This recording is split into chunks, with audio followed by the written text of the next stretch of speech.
মানে আমার কাছে বলছে আমরা তো ছিলাম না যে সাবান দিয়ে লাগানো মানুষ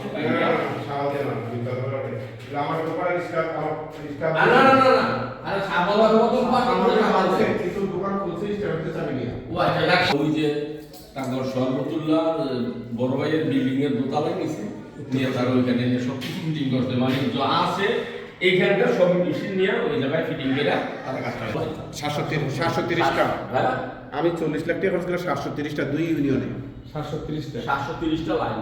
আর আমার যদি অপরাধ থাকে আমার পরে আরেকটা ইন্টারনেট অফিস করছে হ্যাঁ আমি কোনোদিন বাধা দেই। এটা আমার ছোট ভাই কামাল, এই প্রতিষ্ঠানের মালিক কামাল, ওয়াইফাই ব্যবসা। 5ই আগস্ট এই সরকার পরিবর্তনের পরে এলাকার কিছু মানে নামদারি এই সংগঠনের দুষ্কৃতকারী তারা আইসা প্রথম এই অফিসের মধ্যে তালা দেয়। ঘটনা এটা কত তারিখে কোন সময়? এটা 7 তারিখ, এটা 7 তারিখ। তারপরে হেলাল চেয়ারম্যান, সাবেক চেয়ারম্যান, এই বিএনপি সভাপতি দৌলতপুর ইউনিয়ন উনি, তারপরে দৌলতপুর ইউনিয়ন বিএনপি সাংগঠনিক সম্পাদক ফারুক সদাগর, ওনারা ফারুক সদাগর বাড়িতে বসে আলোচনা কইরা যে কি হয়েছে পরে আগে পরে কি হয়েছে দলীয় সেটা জানা না, কিন্তু কামাল তো বিএনপি করে বা কামাল তো কারোর সাথে ঝগড়া করে না, এটা তো তাকে ব্যক্তিগত ব্যবসা। তাহলে তোমরা এটা কেন করছো? এটা ঠিক হয় নাই, তালা দেওয়া ঠিক হয় নাই, তাহলে তোমরা তালা খুলে দাও। তো 11 তারিখ কথা ছিল, 2-3 দিনের সময় নিচ্ছে এরা বৈশাটা মীমাংসা করে দিব, কামালের চাবি কামালের কাছে দিয়ে দেবো, কামালের ব্যবসা কামালে করবো। একদিন পরে রাত্রে কথা হয়েছে, সকালে কামালে কাছে আমরা কেউ বাড়িতে ছিলাম না, খবর পাইলাম যে আপনাদের ওয়াইফাই যা আছে সমস্ত কিছু গোয়ালমারির থেকে অনেক প্লাপাইন আসছে, হাতের মধ্যে অনেক ব্যাগ আছে, ব্যাগের মধ্যে কি এগুলো জানি না। তারপরে লাল মিয়ার ভাই, তারপরে এই যুবদলের সভাপতি দৌলতপুর ইউনিয়ন লাল মিয়ার ভাই আক্তার, তারপরে রহিম, তারপর হলো সর্বতুল্লাহ, আরও অনেক, আমরা তো ছিলাম না আসলে কারা কারা ছিল।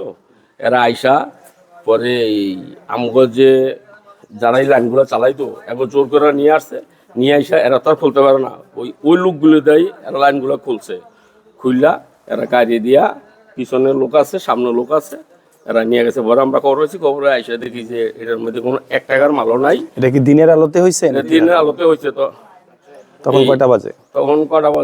তো 11টার মধ্যে এই যে দোকানদাররা ছিল কিন্তু তারা মুখ খুলতে পারে নাই, তারা খালি তাকিয়েছিল। তারপরে আমার ভাই, আমরা এলাকার এটা কত তারিখের ঘটনা? 11 তারিখ। আচ্ছা, তো এই মুহূর্তে আপনি এটা নিয়ে আপনাদের কি বলার আছে? মানে এই যে অবস্থা হলো, এই অবস্থার প্রেক্ষাপটে আপনারা এখন কি চান? ওই মুহূর্তে আমরা এলাকার মধ্যে সবাইকে জানাইছি, এরা কেউ কিছু ভয় বলে নাই।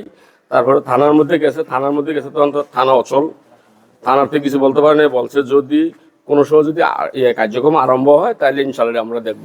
তারপরে গেছে আমার ভাই কামাল, এই সেনাবাহিনীতে গেছে, মনে 9 নম্বর অভিযোগ দিয়ে বলছে যে স্যার এই ব্যবসা আমাদের নিয়ে গেছে। ওনারটা উনি বলবে, আপনি বলেন যে এই মুহূর্তে আপনার পারিবারিক একজন লোক, মানে আপনার পরিবারের সদস্য, আপনার ছোট ভাই এই অবস্থার শিকার হলো, সেই প্রেক্ষিতে আপনি দেশের প্রশাসনের কাছে এই মুহূর্তে আপনার চাওয়ার কি আছে? এই মুহূর্তে আমরা প্রশাসনের কাছে, বর্তমান সরকারের কাছে আমরা চাই সুষ্ঠু মীমাংসা।